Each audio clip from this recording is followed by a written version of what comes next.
നമസ്കാരം, എല്ലാവർക്കും എൻ്റെ വീഡിയോയിലേക്ക് സ്വാഗതം. എൻ്റെ പേര് ഡോക്ടർ മിഥുൻ. ഞാൻ കേരള ഗവൺമെൻറ് ഹെൽത്ത് സർവീസിൽ ഗൈനക്കോളജിസ്റ്റായിട്ട് വർക്ക് ചെയ്യുന്നു. 6 മുതൽ 9 മാസമുള്ള കാലഘട്ടം എന്ന് പറഞ്ഞാൽ അവസാനത്തെ കാലഘട്ടമാണ് പ്രഗ്നൻസിയിൽ. അത് ഞാൻ കുട്ടി ഡെലിവറി ആവുന്ന സമയമാണ്. അപ്പം ഏറ്റവും കൂടുതൽ വെയിറ്റ് വയ്ക്കുന്ന കാലഘട്ടമാണ് ഈ കാലഘട്ടം. അത് 6 മാസത്തിൽ 1 കിലോയിൽ നിന്ന് 9 മാസത്തിൽ 2.5 മുതൽ 3.5 കിലോ വരെ കുട്ടിക്ക് വെയിറ്റ് വയ്ക്കാം. അപ്പോൾ വെയിറ്റ് 2.5 മുതൽ 3.5 ഏകദേശം നോർമൽ വെയിറ്റ്. അതിൽ കുറയുമ്പോഴോ കൂടുമ്പോഴോ പ്രശ്നങ്ങൾ വരാം. അത് ഞാൻ വഴിയ വീഡിയോയിൽ പറയുന്നതായിരിക്കും. അപ്പോൾ നമ്മൾ എല്ലാ മാസം ഡോക്ടറെ കാണാൻ പോകുമ്പോൾ തന്നെ ഈ മാസവും പോകുമ്പോൾ തന്നെ പ്രഷർ, ഷുഗർ, വെയിറ്റ് ഒക്കെ ചെക്ക് ചെയ്യുന്നതായിരിക്കും. ഹീമോഗ്ലോബിൻ്റെ അളവും യൂറിനിൽ പ്രോട്ടീൻ്റെ അളവൊക്കെ നോക്കും. അതിനനുസരിച്ച് ചികിത്സ ആവശ്യമുണ്ടെങ്കിൽ ചികിത്സ നൽകുന്നതായിരിക്കും. ഹീമോഗ്ലോബിൻ്റെ അളവ് 10 മുതൽ 11 വരെ ഈ മാസം നിലനിർത്തണം. കാരണം അവസാനത്തെ കാലഘട്ടമാണ്, ഇനി അധികം സമയമില്ല. അപ്പം ടാബ്ലറ്റ് കഴിച്ച് ചിലപ്പം ഹീമോഗ്ലോബിൻ കൂട്ടാനുള്ള സമയമില്ലാത്തതുകൊണ്ട് ചിലപ്പോൾ ഇഞ്ചക്ഷനും ചിലപ്പം നേരെ ബ്ലഡ് ട്രാൻസ്ഫ്യൂഷനായിരിക്കും ഇപ്പം തരുന്നത്, പ്രത്യേകിച്ച് 9 മാസം 8 മാസം ഒക്കെ പോകുമ്പോൾ. അതിൽ കൂടാതെ ബാക്കി ടെസ്റ്റുകൾ നമ്മൾ ചെയ്തിട്ടില്ലെങ്കിൽ ചെയ്യണം. HIV test, HPCG test, VDR test ഒന്നും ചെയ്തിട്ടില്ലെങ്കിൽ നമ്മൾ ഈ പ്രാവശ്യം ചെയ്യണം. ഷുഗർ ടെസ്റ്റ് ചെയ്തിട്ടില്ലെങ്കിൽ ഈ പ്രാവശ്യം ചെക്ക് ചെയ്ത് നോക്കാം. പിന്നെ എന്തെങ്കിലും മിസ്സായിട്ടുള്ള ഇഞ്ചക്ഷൻസ്, ഇപ്പോൾ TT മിസ്സായി പോയിട്ടുണ്ട്, ഇതുവരെ ഒന്നും എടുത്തിട്ടില്ല, സെക്കൻഡ് ഡോസ് എടുക്കണം, അതൊക്കെ എടുത്തിട്ടില്ലെങ്കിൽ ഈ കാലഘട്ടത്തിൽ നമുക്കത് കംപ്ലീറ്റ് ചെയ്യാവുന്നതാണ് ഈ സമയം. അത് കഴിഞ്ഞിട്ട് നമ്മൾ ഏറ്റവും ഇമ്പോർട്ടൻ്റ് ആയിട്ടുള്ള ഭാഗം എന്ന് പറഞ്ഞാൽ സ്കാനിങ് ആണ്. ഈ മാസത്തെ സ്കാനിങ് ആണ് ഫൈനൽ ടേം സ്കാൻ. ടേമിലല്ല എടുക്കുന്നെങ്കിലും നമ്മൾ 34 മുതൽ 37 ആഴ്ച വരെയാണ് ഈ സ്കാൻ ചെയ്യേണ്ട സമയം. ഈ സ്കാനിൽ കുറേ കാര്യങ്ങൾ നമ്മൾ നോക്കാറുണ്ട്. കുട്ടിയുടെ വെയിറ്റ്, കുട്ടിയുടെ തലയുടെ ലൊക്കേഷൻ, പിന്നെ മറുപുള്ളിയുടെ ലൊക്കേഷൻ, കുട്ടിയുടെ ബയോഫിസിക്കൽ പ്രൊഫൈൽ, കുട്ടിയുടെ ഓവറോൾ ഹെൽത്ത് സ്റ്റാറ്റസ് ആണ് അത് കാണിക്കുന്നത്. പിന്നെ ഡോപ്ലറും നമ്മൾ ചെയ്യും, അതാണ് രക്തയോട്ടത്തിൻ്റെ അളവ്. പിന്നെ നമ്മൾ വെള്ളത്തിൻ്റെ അംശം കൂടെ നോക്കും, കുട്ടിക്ക് എത്ര വെള്ളമുണ്ട്. വെള്ളം കൂടുമ്പോഴും കുറയുമ്പോഴും അതിനനുസരിച്ചുള്ള പ്രശ്നങ്ങളുണ്ട്. ആദ്യമായിട്ട് കുട്ടിയുടെ വെയിറ്റാണ്. കുട്ടിയുടെ വെയിറ്റ് 2.5 കിലോ താഴെ ഒക്കെ കഴിഞ്ഞാൽ 2-3 കാരണങ്ങൾ ഉണ്ട്. ഒന്നെന്ന് പറഞ്ഞാൽ അമ്മയുടെ പ്രശ്നങ്ങളുണ്ട്. അമ്മയ്ക്ക് പ്രഷർ ഉണ്ടെങ്കിലോ രക്തം കട്ടപിടിക്കുന്ന അസുഖമുണ്ടെങ്കിലോ കുട്ടിക്ക് വളർച്ച കുറയാനുള്ള സാധ്യതയുണ്ട്. APLA സിൻഡ്രോം, ത്രോംബോഫീലിയാസ് എന്നൊക്കെ പറയുന്നതിന്. ഈ കുട്ടിയുടെ മറുപിള്ളയ്ക്ക് എന്തെങ്കിലും പ്രശ്നങ്ങളുള്ള കുട്ടികളാണെങ്കിൽ, ജന്മന പ്രശ്നമുള്ള കുട്ടികളാണെങ്കിൽ അവർക്ക് രക്തയോട്ടം കുറയുന്നതായിരിക്കും. അപ്പോൾ രക്തയോട്ടം കുറയുമ്പോൾ ന്യൂട്രീഷൻ കുറഞ്ഞിട്ട് കുട്ടിയുടെ വെയിറ്റ് കുറയും. അപ്പോൾ കുട്ടിയുടെ വെയിറ്റ് കുറയുമ്പോൾ എപ്പോഴും നമ്മൾ ശ്രദ്ധിക്കണം, എന്തെങ്കിലും അണ്ടർലൈങ് ആയിട്ടുള്ള കാരണമുണ്ടോ. ആ കാരണത്തിന് നമ്മൾ പലവിധ മരുന്നുകൾ, ചികിത്സകൾ അവൈലബിൾ ആണ്. പ്രഷർ ഉണ്ടെങ്കിൽ പ്രഷർ കുറയ്ക്കുക. രക്തത്തിൻ്റെ കട്ടപിടിക്കുന്ന അസുഖമാണെങ്കിൽ ആസ്പിരിൻ ഗുളിക കഴിക്കാൻ ഡോക്ടർ നിർദ്ദേശിക്കുന്നതായിരിക്കും. ചിലപ്പം ഹെപ്പാരിൻ ഇഞ്ചക്ഷൻ ചിലപ്പോൾ എടുക്കേണ്ടി വരും. പിന്നെ ഡോപ്ലർ സ്കാൻ അവസാന മാസങ്ങളിൽ ചിലപ്പോൾ 2 ആഴ്ച കൂടുമ്പോൾ സ്കാൻ ചെയ്യേണ്ടി വരും. എപ്പോഴെങ്കിലും ഡോപ്ലർ എന്ന് പറഞ്ഞാൽ രക്തം പോകുന്ന അളവിനെയാണ് കാണിക്കുന്നത്, സ്കാനിന് കൂടെയുള്ള ഒരു ടെസ്റ്റാണ്. എപ്പോഴെങ്കിലും ഡോപ്ലറിന് വ്യത്യാസം വരികയാണെങ്കിൽ ചിലപ്പം കുട്ടിയെ പെട്ടെന്ന് ഡെലിവറി ആക്കേണ്ടി വരും. അത് പ്രത്യേകം ശ്രദ്ധിക്കണം. അതിനോടൊപ്പം തന്നെ അമ്മയ്ക്ക് പ്രഷർ കൂടുമ്പോഴാണ് വരുന്നതായതുകൊണ്ട് പ്രഷർ കൂടുന്ന ലക്ഷണങ്ങൾ നമ്മൾ ശ്രദ്ധിക്കണം. അതായത് തലകറക്കം, നെഞ്ചരിച്ചിൽ പോലെ വരിക, തലച്ചുറ്റൽ, കണ്ണിരിട്ട് കയറുക, ഇങ്ങനത്തെ അസുഖങ്ങൾ ഈ വെയിറ്റ് കുറഞ്ഞ കുട്ടിയും പ്രഷറുള്ള അമ്മയ്ക്കും ഇങ്ങനത്തെ ലക്ഷണങ്ങൾ കണ്ടു കഴിഞ്ഞാൽ അത് എമർജൻസിയാണ്. എത്രയും പെട്ടെന്ന് ഹോസ്പിറ്റലിൽ കാണിക്കുക. പിന്നെ വെയിറ്റ് കൂടുന്ന കണ്ടീഷൻ മെയിനായിട്ട് ഷുഗറാണ്. അമ്മയ്ക്ക് വരുന്ന ഷുഗറാണ്. ഷുഗർ കൂടുമ്പോൾ കുട്ടിക്കും ഇൻസുലിൻ കാരണം വെയിറ്റ് വയ്ക്കും. 3.5 കിലോയ്ക്ക് മേളിൽ വയ്ക്കും. അത്ര വയ്ക്കണം നിർബന്ധമല്ല, ഒരു ആവറേജ് അബവ് 3.5 ആയിരിക്കും. അങ്ങനെ വരുമ്പോൾ ഉള്ള പ്രശ്നം എന്ന് പറഞ്ഞാൽ നോർമൽ ഡെലിവറി സാധിക്കില്ല. ചിലപ്പോൾ ഫസ്റ്റ് ഡെലിവറിക്ക് ആണെങ്കിൽ ചിലപ്പോൾ സാധിക്കില്ല. ആദ്യം ഒരു കുട്ടി കൊണ്ട് ഇത്ര വെയിറ്റുള്ള കുട്ടി ജനിച്ചിട്ടുണ്ടെങ്കിൽ ചിലപ്പം ആവുമായിരിക്കും. എങ്കിലും സിസേറിനുള്ള സാധ്യത കൂടുതലാണ് വെയിറ്റ് കൂടുന്നതനുസരിച്ച്. പിന്നെ എല്ലാ വെയിറ്റ് കൂടുന്നതും ഷുഗർ ഉണ്ടോ അല്ലെങ്കിൽ അംഗവൈകല്യം കൊണ്ടോ അല്ല. ജന്മന വലിയ അച്ഛനും അമ്മയ്ക്കും ജനിക്കുന്ന കുട്ടികൾ ചിലപ്പം 3.5 കിലോ 3.5 കിലോ ഒക്കെ പോകാറുണ്ട്, അസുഖങ്ങളൊന്നും ഇല്ലാതെ തന്നെ. അപ്പോൾ അത് പ്രത്യേകം ശ്രദ്ധിക്കണം. വെയിറ്റ് ഉള്ള കുട്ടികളൊന്നും അസുഖമുള്ള കുട്ടികളല്ല. പക്ഷെ നമ്മളെപ്പോഴും അത് കരുതണം. ഇങ്ങനൊരു സംഭവം പോസിബിലിറ്റി എപ്പോഴും റൂൾ ഔട്ട് ചെയ്തിട്ട് വേണം നമ്മൾ ഇരിക്കാൻ. അതായത് വെള്ളം കൂടുന്നതും വെയിറ്റ് കൂടുന്നതും, വെള്ളം കുറയുന്നതും വെയിറ്റ് കുറയുന്നതും ഏകദേശം ഒരേ കണ്ടീഷൻസിലാണ്. അപ്പം ആ ഷുഗർ നമ്മൾ വെയിറ്റ് കൂടുന്നുണ്ടെങ്കിൽ അപ്പം ചെക്ക് ചെയ്ത് നോക്കുക. പിന്നെ കുട്ടിക്ക് അംഗവൈകല്യം ഉണ്ടെങ്കിലും വെയിറ്റ് കൂടാം. അപ്പോൾ അതും നമ്മൾ എപ്പോഴും ചെക്ക് ചെയ്യണം. സംശയം ഉണ്ടെങ്കിൽ പഴയ സ്കാനിലേക്ക് പോയി നോക്കണം. ഡബിൾ മാർക്കർ ടെസ്റ്റിൽ പോയി നോക്കണം. 5 മാസത്തെ അംഗവൈകല്യത്തിന് ടെസ്റ്റ് ചെയ്ത് നോക്കണം. എടുത്ത് നോക്കണം. റിവ്യൂ ചെയ്ത് നോക്കണം. കുട്ടിയുടെ ഹാർട്ടിൻ്റെ എക്കോ ചെയ്തിട്ടുണ്ടെങ്കിൽ അത് ചെയ്യണം. ഈ കാര്യങ്ങളൊക്കെ ശ്രദ്ധിക്കണം. അത് നമ്മൾ കൺഫ്യൂഷൻ അടിക്കാനും ടെൻഷൻ അടിക്കാൻ വേണ്ടി പറയുന്നില്ല. ഡോക്ടറിന് അത് ആ കാര്യങ്ങൾ അറിയാം. നിങ്ങൾ കമ്മ്യൂണിക്കേറ്റ് ചെയ്യുമ്പോൾ കറക്റ്റായിട്ട് കമ്മ്യൂണിക്കേറ്റ് ചെയ്യുക എന്ന് മാത്രമേ ഉള്ളൂ. പഴയ ഫസ്റ്റ് കുട്ടിക്ക് എന്തെങ്കിലും പ്രശ്നമുണ്ടോ, കുടുംബത്തിൽ എന്തെങ്കിലും പ്രശ്നമുണ്ടോ, അതൊക്കെ നോക്കിയിട്ട് ഡോക്ടറിന് അത് മനസ്സിലാക്കാൻ പറ്റും. അത് ബുദ്ധിമുട്ടുള്ള കാര്യമേ അല്ല. പിന്നെ വെള്ളവും വെയിറ്റും ഒരേപോലെ തന്നെയാണ് കണ്ടീഷൻസ്. വെള്ളം കുറയുമ്പോഴും അമ്മയ്ക്ക് പ്രഷർ കൂടുമ്പോൾ വെള്ളം കുറയാം, കുട്ടിക്ക് രക്തയോട്ടം കുറയുമ്പോൾ വെള്ളം കുറയാം. അപ്പോൾ അതിനുള്ള ചികിത്സയും ഡോക്ടർ തരുന്നതായിരിക്കും. കുട്ടിക്ക് വെയിറ്റ് പറയുമ്പം ഒരു LRG എന്ന് പറഞ്ഞ പൊടി തലയിൽ കുടിക്കാൻ ഡോക്ടർ പറയും. അതുമൂലം കുട്ടിക്ക് വെയിറ്റ് കൂടും. പിന്നെ അമ്മയ്ക്ക് പ്രഷർ കൂടാതിരിക്കാനുള്ള മരുന്ന് ഡോക്ടർ തരും. പിന്നെ രക്തം കട്ടപിടിക്കുന്ന അസുഖമുണ്ടെങ്കിൽ ആസ്പിരിൻ ഗുളിക കഴിക്കും. ചിലപ്പം ഹെപ്പാരിൻ ഇഞ്ചക്ഷൻ എടുക്കാൻ പറയും. അതൊന്നും പേടിക്കേണ്ട കാര്യമില്ല. അത് കൃത്യമായിട്ട് മോണിറ്റർ ചെയ്യേണ്ട സംവിധാനങ്ങളും സ്ക്രീനിങ് ടെസ്റ്റുകളൊക്കെ നമുക്കുണ്ട്. അപ്പോൾ അതൊന്നും കൺഫ്യൂഷൻ അടിക്കാനും പേടിക്കാനും ഒന്നുമില്ല. പക്ഷേ എപ്പോഴും ശ്രദ്ധയോടെ ഇരിക്കുക. അപസ്മാരത്തിൻ്റെ ലക്ഷണങ്ങളായ നെഞ്ചരിച്ചിൽ, തലചുറ്റൽ, ഇരുട്ട് കയറുമ്പോൾ തോന്നുക, അങ്ങനത്തെ പ്രശ്നങ്ങൾ ഉണ്ടെങ്കിൽ ഡോക്ടർ എത്രയും പെട്ടെന്ന് സമീപിക്കുക. ഡോക്ടർ പോകുമ്പോൾ തന്നെ ചിലപ്പം BPP, കുട്ടിയുടെ ഓവറോൾ ഹെൽത്ത് സ്റ്റാറ്റസ് ആണ്, ബയോഫിസിക്കൽ പ്രൊഫൈൽ തന്നെ BPP, പിന്നെ ഡോപ്ലർ, അത് രണ്ടും ചെയ്തിട്ട് കുട്ടി നോർമലാണ് എങ്കിൽ ഡോക്ടർ പ്രഗ്നൻസി കണ്ടിന്യൂ ചെയ്യാൻ പറയും. എന്തെങ്കിലും ബുദ്ധിമുട്ടുണ്ടെങ്കിൽ ഡോക്ടർ അതിനനുസരിച്ചുള്ള നടപടി എടുക്കുന്നതായിരിക്കും. കുട്ടി വെയിറ്റ് കുറഞ്ഞ കുട്ടികൾ ചിലപ്പം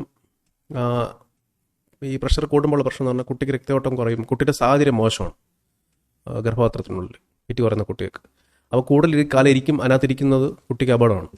കാരണം അത് നല്ല സാഹചര്യത്തിലല്ല കുട്ടി ഇരിക്കുന്നത്, റെസ്ട്രിക്ഷൻ്റെ സാഹചര്യത്തിൽ കുട്ടി ഇരിക്കുന്നത്. അപ്പോൾ ആ റെസ്ട്രിക്ഷൻ മാറ്റാൻ കുട്ടി ഡെലിവറി ആക്കേണ്ടി വരും. കാരണം അവിടെ ഇരുന്ന് രക്തയോട്ടം കുറയുന്നതിനേക്കാൾ നല്ലത് കുട്ടി പുറത്തിരുന്ന് റിസസിറ്റിരുന്നതാണ് നല്ലത്. പക്ഷെ അതിനൊരു ഗോൾഡൻ ഏജ് ഉണ്ട്. അത് കുട്ടിയുടെ ലങ് ശ്വാസകോശം മെച്ചുറായതിനു ശേഷം കുട്ടി ഡെലിവറി ആക്കി കഴിഞ്ഞാൽ കുട്ടി ഇൻഡിപെൻഡൻ്റ് ശ്വാസം വലിക്കാൻ പറ്റും. ബാക്കി ന്യൂട്രീഷൻസ് നമുക്ക് പുറത്തുനിന്ന് കൊടുക്കാൻ പറ്റും. അതാണ് കുറച്ചുകൂടെ സേഫ്. പക്ഷേ ആ ഒരു ഗോൾഡൻ പീരീഡ് എന്ന് പറഞ്ഞാൽ 32 ആഴ്ച കഴിയണം. കറക്റ്റായിട്ടല്ല പറഞ്ഞ ഒരു ഏകദേശ കണക്കാണ്. 32 ആഴ്ചയായി കഴിഞ്ഞാൽ നമുക്ക് ലങ് മെച്യൂരിറ്റിക്ക് വേണ്ടി സ്റ്റിറോയിഡ് ഇഞ്ചക്ഷനൊക്കെ കൊടുത്ത് കുട്ടി ഡെലിവറി ആക്കി കഴിഞ്ഞാൽ കുട്ടി സേഫായിട്ട് പുറത്ത് സുഖകരമായിട്ട് റിക്കവറായി വരും. ഉള്ളിലിരിക്കുന്നതിനേക്കാളും സേഫ് പുറത്ത് വരുന്നതാണ്. അങ്ങനത്തെ റെസ്ട്രിക്റ്റീവ് കണ്ടീഷൻസ്, രക്തയോട്ടം കുറഞ്ഞ കണ്ടീഷൻസിലൊക്കെ അതാണ് ഏറ്റവും സേഫ്. ഉള്ളിലിരിക്കുന്നതിനേക്കാളും സേഫ് ഡെലിവറി ആക്കുന്നതാണ്.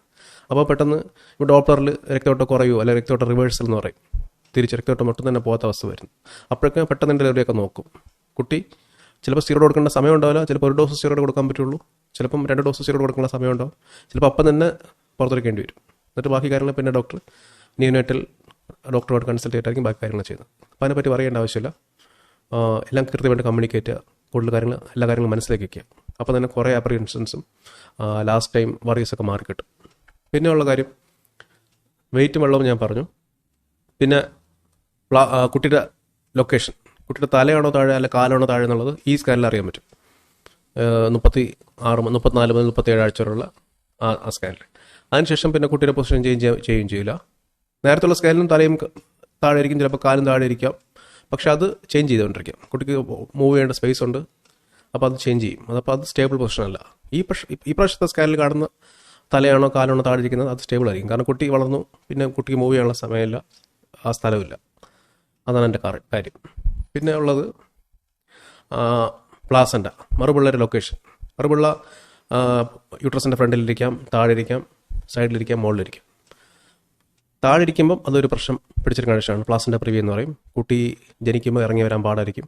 ഒപ്പം തന്നെ പ്രസവിക്കുന്നതിന് മുമ്പ് തന്നെ പലപ്പോഴും ബ്ലീഡിങ് വരാനുള്ള സാധ്യത ഉണ്ട്. ആ ബ്ലീഡിങ്ങിൻ്റെ ഒരു പ്രത്യേകത പറഞ്ഞാൽ ആ ബ്ലീഡിങ് കുട്ടിയുടെ ബ്ലഡാണ് പോകുന്നത്. പ്ലാസൻ്റ എന്ന് പറഞ്ഞാൽ കുട്ടിയുടെ ബ്ലഡാണ്, അമ്മയുടെ ബ്ലഡല്ല. അപ്പോൾ കുട്ടി സാഹചര്യം മോശമായിക്കൊണ്ടിരിക്കും. അപ്പം കംപ്ലീറ്റ് റെസ്റ്റ് എടുക്കുക, ബന്ധപ്പെടാനൊന്നും പാടില്ല. ഡോക്ടർ പറഞ്ഞ നിർദ്ദേശം അനുസരിച്ച് ചിലപ്പം അഡ്മിറ്റായി കിടക്കേണ്ടി വരാം, നേരത്തെ ഡെലിവറി ആക്കേണ്ടി വരാം. സിസേറിൻ തന്നെ ആയിരിക്കും മിക്കവാറും ചെയ്യുന്നത്. പിന്നെ മാർജിനൽ പ്ലാസൻ്റ എന്ന് പറയുന്ന കണ്ടീഷൻസിൽ ചിലപ്പോൾ നോർമൽ ഡെലിവറിക്ക് പോകാനുള്ള സാധ്യത ഉണ്ട്. പക്ഷേ അല്ലാത്ത ബാക്കി എല്ലാ പ്ലാസൻ്റ പ്രീവിയ ഫുൾ ആണെങ്കിൽ സിസേറിൻ തന്നെയാണ് അതിൻ്റെ ഓപ്ഷൻ. എത്രയും പെട്ടെന്ന് കുട്ടിയെ ബ്ലീഡിങ് തുടങ്ങുകയാണെങ്കിൽ എക്സ്പെക്റ്റഡ് മാനേജ്മെൻറ്റ് കൊടുത്തിട്ട് ലങ്സൊക്കെ മെച്ചുവർ ആക്കിയതിനു ശേഷം കുട്ടി ഡെലിവറി ആക്കാനാണ് ഡോക്ടർ ശ്രമിക്കുന്നത്.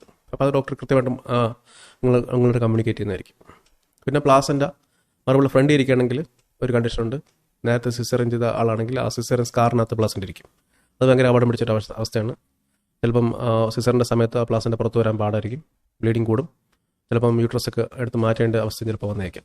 അപ്പോൾ അത് വലിയ ഹോസ്പിറ്റലിലേക്ക് ഡോക്ടർ റെഫർ ചെയ്യുന്നതായിരിക്കും.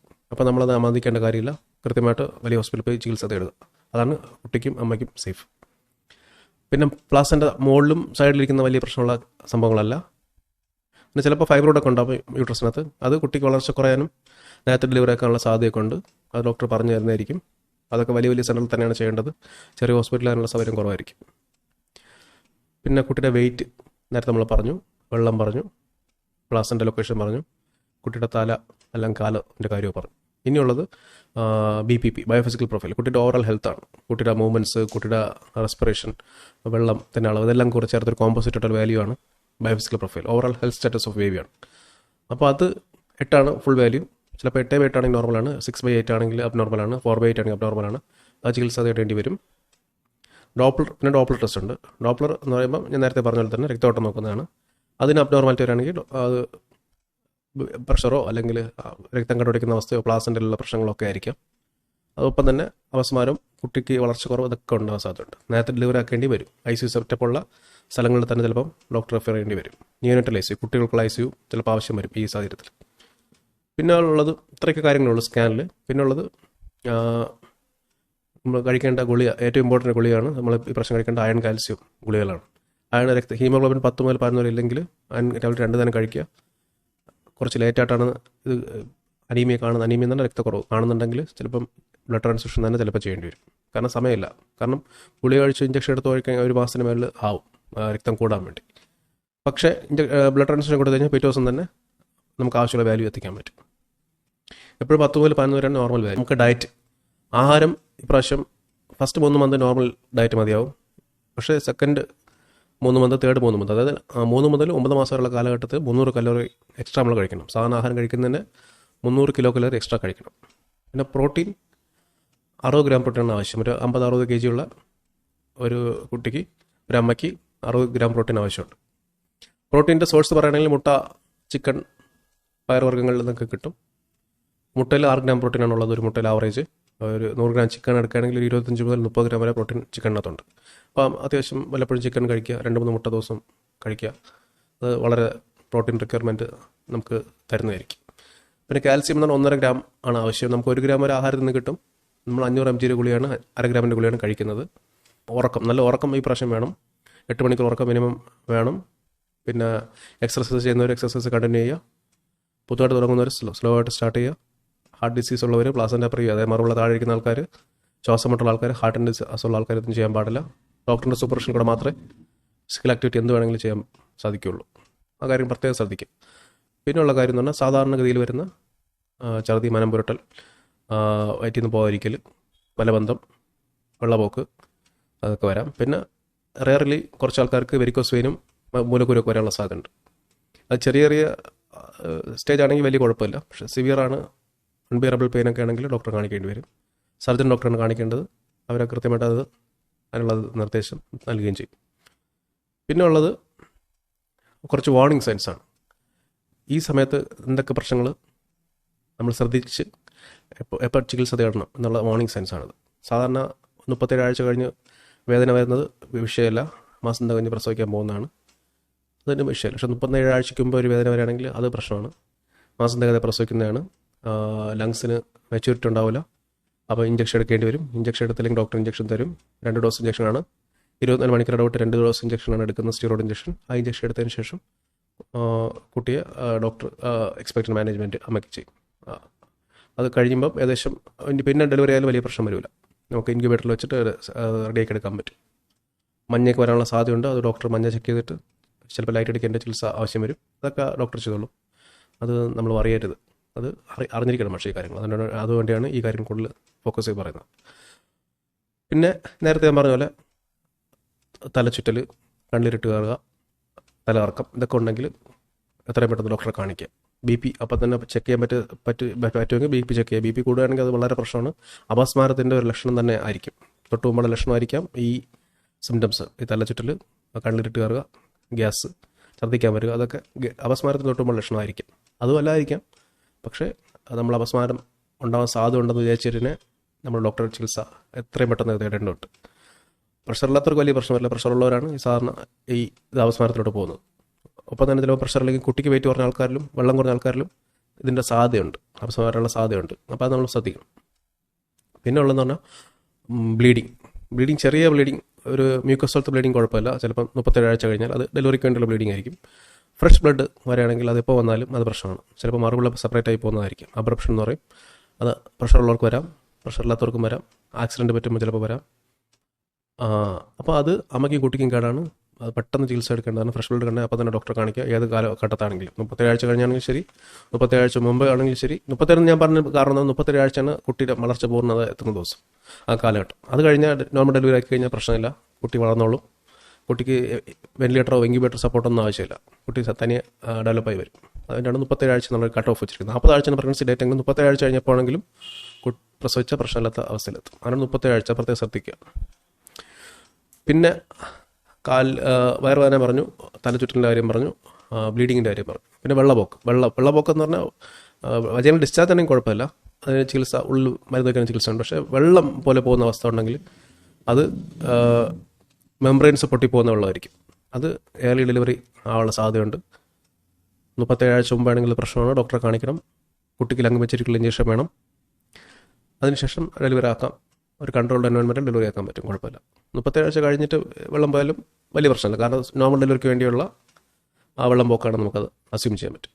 പിന്നെ ഒരു കാര്യം എന്ന് പറഞ്ഞാൽ കുട്ടിയുടെ അനക്കക്കുറവ്, അത് ഏറ്റവും ഇമ്പോർട്ടൻ്റ് ആണ്. പിന്നെ കുട്ടിയുടെ അനക്കം ദിവസവും നമ്മൾ 3 പ്രാവശ്യം നോക്കണം. ഇടത്തോട്ട് ചെരിഞ്ഞിടന്ന് രാവിലെ ഉച്ചയ്ക്ക് രാത്രി 3 പ്രാവശ്യം നോക്കണം. 1 മണിക്കൂറിൽ 3 അനക്കം കിട്ടണമെന്നുണ്ടോ നോക്കണം. അതിൽ കുറവാണെങ്കിൽ നമ്മൾ സ്കാൻ ചെയ്ത് നോക്കണം. ബയോഫിസിക്കൽ പ്രൊഫൈൽ BPP, കുട്ടിയുടെ ഓവറോൾ ഹെൽത്ത് സ്റ്റാറ്റസ് 8 നമ്മൾ കൃത്യമായിട്ട് നോക്കണം. അത് ഇല്ലെങ്കിൽ നിങ്ങൾ ആദ്യം ഡോക്ടറെ കാണിക്കുക, ഡോക്ടറിനെ സ്കാൻ ചെയ്യാൻ പറയും, അതനുസരിച്ച് ഡോക്ടർ ചികിത്സ തരുന്നതായിരിക്കും. സ്കാൻ ചെയ്ത് സമയം കളയേണ്ട, ചിലപ്പോൾ പെട്ടെന്ന് തന്നെ സിസേറിയൻ ചെയ്യേണ്ട കണ്ടീഷൻ ആയിരിക്കും. അപ്പം നിങ്ങൾ നേരെ ഡോക്ടറെ പോയി കാണുക ഹോസ്പിറ്റലിൽ. അപ്പോൾ ഡോക്ടറിന് അതിനുള്ള നിർദ്ദേശം തരും. സ്കാൻ എടുക്കാൻ സമയം ഉണ്ടെങ്കിൽ സ്കാൻ എടുക്കും, അല്ലെങ്കിൽ ചിലപ്പോൾ സിസേറിയനിൽ പോകേണ്ടി വരും ഡയറക്റ്റായിട്ട്.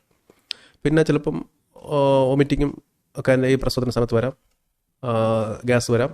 അതൊക്കെ നോർമലി കൺട്രോൾ ചെയ്യാൻ പറ്റുന്ന അസുഖങ്ങൾ മാത്രമേ ഉള്ളൂ. അപ്പോൾ അത്രയൊക്കെ ഉള്ളൂ. ഈ കാലഘട്ടം ലാസ്റ്റ് കാലഘട്ടമാണ്, സന്തോഷത്തിൻ്റെ കാലഘട്ടമാണ്. അപ്പോൾ അത് ഇത്രയും കാലം സക്സസ് ആയി കൊണ്ടവർ ഈ കാലഘട്ടം നല്ലവണ്ണം മാനേജ് ചെയ്ത് കൊണ്ടുപോകാൻ ശ്രമിക്കുക. അപ്പം സ്കാൻ ചെയ്യുക, TT എടുത്തിട്ടില്ലെങ്കിൽ കംപ്ലീറ്റ് ചെയ്യുക, അയണിൻ്റെ ഗുളിയെല്ലാം കഴിക്കുക, ഡയറ്റ്, എക്സർസൈസ്, ഉറക്കം, ഇതെല്ലാം നല്ലവണ്ണം കൃത്യമായിട്ട് ചെയ്യുക. പിന്നെ ടെസ്റ്റുകളെല്ലാം കംപ്ലീറ്റ് ചെയ്യുക.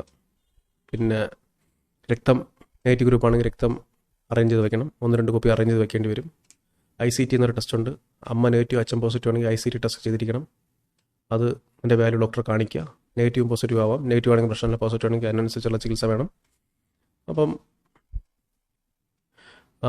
പിന്നെ ഈ അവസാന വേദന വരുമ്പോഴോ വെള്ളം പൊക്കം വരുമ്പോഴോ രക്തം വരുമ്പോഴോ ഒക്കെ കുട്ടിയുടെ അനക്കം കുറയുമ്പോഴോ ഒക്കെ ശ്രദ്ധിക്കണം. ഡോക്ടറെ അറിയിക്കുക, ഫോൺ വിളിച്ചറിയിക്കുക, അല്ലെങ്കിൽ നേരിട്ട് പോവുക.